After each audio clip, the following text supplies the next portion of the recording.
I've finally had enough time with the Nikon Z6III to feel confident sharing my full thoughts on it. It's been about 3 months since I started using it, and while it's certainly a powerful and impressive hybrid camera, there are a few things that gave me pause along the way. This review is an honest take from someone who actually purchased the camera with their own money, and who's been shooting across multiple genres, not a specialist, but someone who needs gear that can handle a variety of scenarios. Right out of the box, the Z6III made a strong first impression.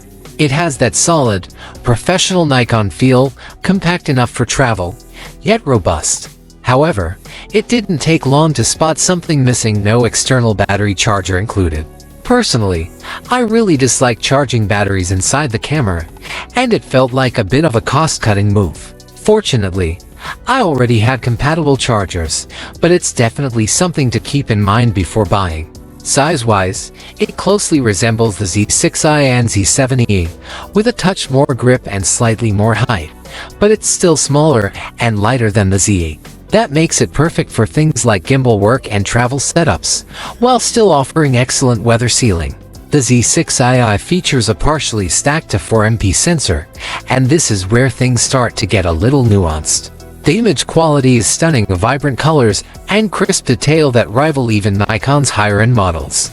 However, this sensor configuration slightly compromises dynamic range and high ISO performance compared to its predecessor.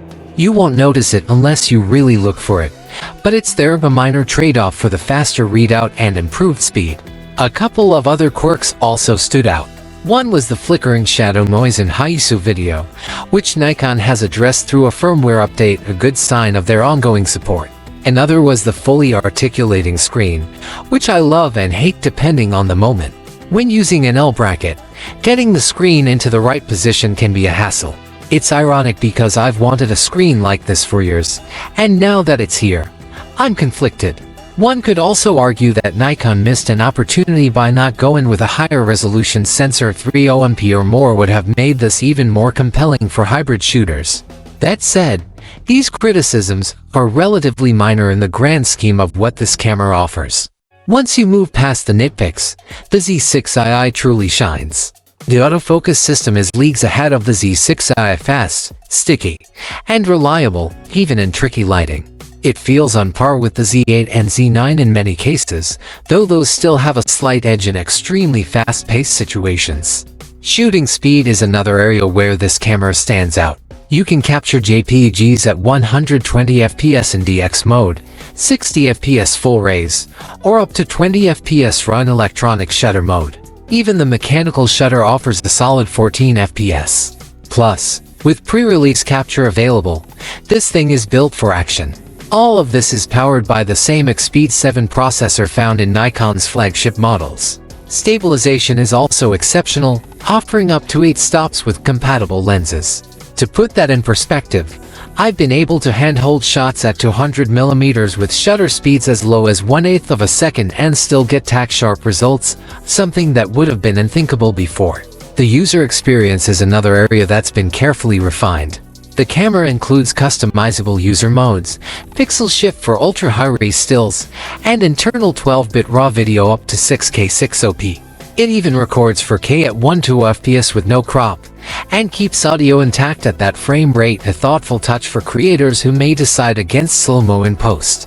The bright 5.76 meters EVF with 120 Hz refresh rate and 4000 nits of brightness is one of the best I've ever used. Even with sunglasses, the view is clear and detailed. And yes, I'd love to see this EVF on the Z8 too. In terms of video capabilities, the Z6i punches far above its weight. Whether you're shooting 6K for flexible post-production cropping, using the full-size HDMI port for external monitors, or recording directly to internal media, it covers all the bases. It's an ideal companion for creators looking for one camera to do it all, video and stills alike. So, while there are a few things that could be improved, a charger in the box, better ISO noise handling, perhaps a higher resolution sensor, the overall package here is phenomenal. This feels like a mini Z8 or Z9 Lite, and for most users, that's more than enough. The Z6III is, without question, a serious contender for the best hybrid camera available right now. If you're on the fence, I can wholeheartedly say that I'd buy it again in a heartbeat. Now my biggest dilemma, figuring out what to do with my Z7 II.